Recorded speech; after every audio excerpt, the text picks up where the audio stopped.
S fotbalovými chuligány se dnes v Opavě střetly stovky těžkooděnců.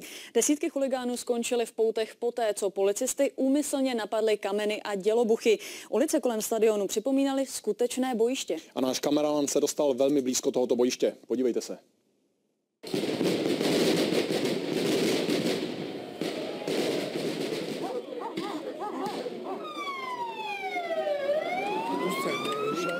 Skutečně se jedná o málem válečné pole.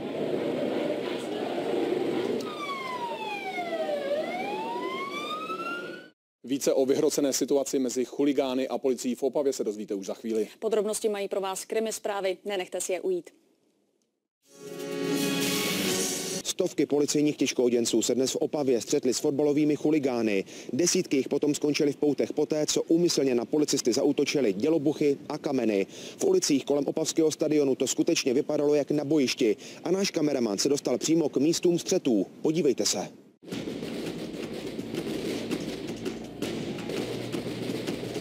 Fotbalový zápas mezi Opavou a Ostravou přerostl v otevřený zápas chuligánů s policisty. První výtržníci končili v poutech už před jeho začátkem. Byly to desítky těch, kteří na policejní těžkooděnce házeli kameny nebo se prali mezi sebou. Kolem opavského stadionu se ozývaly dělobuchy. Ve vzduchu byl i policejní vrtulník. Ostravští fanoušci se chovali téměř jako smyslu zbavení. Bez problémů nebyl už přesun z nádraží přes město. Nejhorší situace ale nastala právě u opavského stadionu. Vzduchem tam létalo kamení i dýmovnice. Nebylo zatím horší utkání, ani prý se nečeká horší utkání v letošním roce, ať už v první nebo druhé lize. Skutečně se jedná o málem válečné pole. Zápas začal ve 2 hodiny odpoledne. Řada fanoušků se ale na stadion nedostala. Ti podle policie dělali největší problémy a policejní těžkooděnci je v ulicích krotili ještě 2 hodiny po začátku zápasu. Několik lidí se zranilo, další policisté pozatýkali. Podle posledních informací jich v poutech skončilo zhruba 50. Policisté už předem varovali, že může jít o nejrizikovější zápas za posledních několik let. Klub totiž pro fanoušky uvolnil jen 340 míst na stadionu. Do Opavy jich ale dorazilo několikanásobné množství. Řádění jednotlivých chuligánů bude policie vyhodnocovat i podle záznamů z městského kamerového systému. Roman Pech, Prima FTV. Zásah policistů proti řádícím fanouškům ostravského Baníku v ulicích Opavy. Konflikt pokračoval i po zápase. V poutech skončilo 50 chuligánů. Fotbaloví chuligáni řádili v Opavě. Prestižní duel druhé ligy mezi Opavou a Baníkem Ostrava si vybrali chuligáni k drsným střetům mezi sebou a také střetům s policisty. V poutech skončilo 50 výtržníků. Desítky lidí byly zraněny, mezi nimi i jedna policistka. Baníkovci se dokonce pokusili vylomit bránu, aby se dostali na stadion.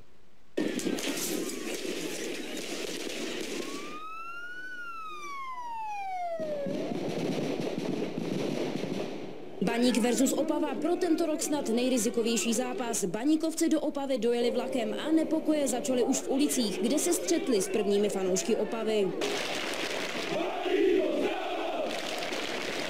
Ještě před začátkem zápasu skončilo 10 chuligánů v poutech. Pokusili se vylomit bránu stadionu.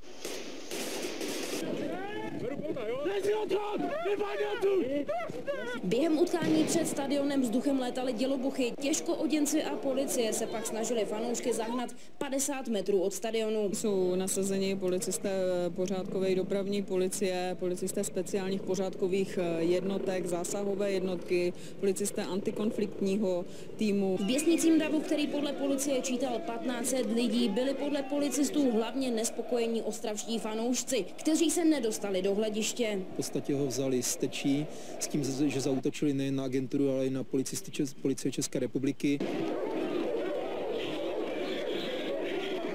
Baník nakonec vyhrál a před stadionem se slavilo, jenže potyčky pokračovaly.